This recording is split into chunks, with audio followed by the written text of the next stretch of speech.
নোয়াখালীর সোনাইমুড়ি উপজেলায় থানারহাট হাই স্কুলের নবনির্বাচিত অ্যাডহক কমিটিকে স্কুল ও এলাকাবাসীর পক্ষ থেকে সংবর্ধনা প্রদান করা হয়েছে। থানারহাট হাই স্কুল অ্যাডহক কমিটিগণ হল সভাপতি মোহাম্মদ আবুল হোসেন, সদস্য সচিব খোরশেদ আলম, শিক্ষক প্রতিনিধি মোহাম্মদ সারোয়ার আলম, অভিভাবক সদস্য অ্যাডভোকেট আনোয়ার হোসেন ভূঁইয়া। শুক্রবার সকাল 11:30টায় উপজেলার থানারহাট উচ্চ বিদ্যালয়ের সভাকক্ষে সোনাইমুড়ি উপজেলা বিএনপির যুগ্ম আহ্বায়ক ও সাবেক চেয়ারম্যান মাহবুব আলম মহিমের সভাপতিত্বে ও থানারহাট হাই স্কুল অ্যালামনাই অ্যাসোসিয়েশনের সাধারণ সম্পাদক মনির আহমদ স্বপনের সঞ্চালনায় বক্তব্য রাখেন বাংলাদেশ জাতীয়তাবাদী শ্রমিক দলের কেন্দ্রীয় কমিটির উপদেষ্টা ও থানারহাট হাই স্কুলের নবগঠিত অ্যাডহক কমিটির সভাপতি মোহাম্মদ আবুল হোসেন।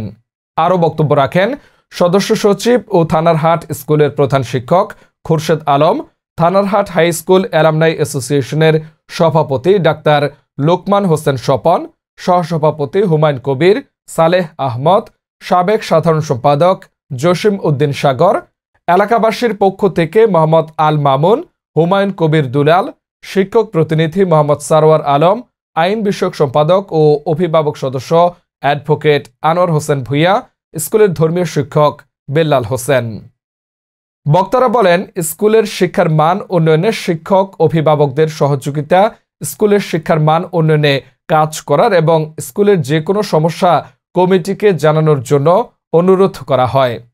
অ্যালামনাই অ্যাসোসিয়েশনের পক্ষ থেকে স্কুলের শিক্ষার্থীদের জন্য ফ্রি ইংলিশ শিক্ষার কোচিংয়ের ব্যবস্থা ও 2025 সাল থেকে সোনাইমুড়ি, চাটখিল, সেনবাগ, বেগমগঞ্জ এবং কুমিল্লার মনোহরগঞ্জ উপজেলার শিক্ষা প্রতিষ্ঠানের শিক্ষার্থীদেরকে নিয়ে বৃত্তি পরীক্ষার ব্যবস্থা করা হবে।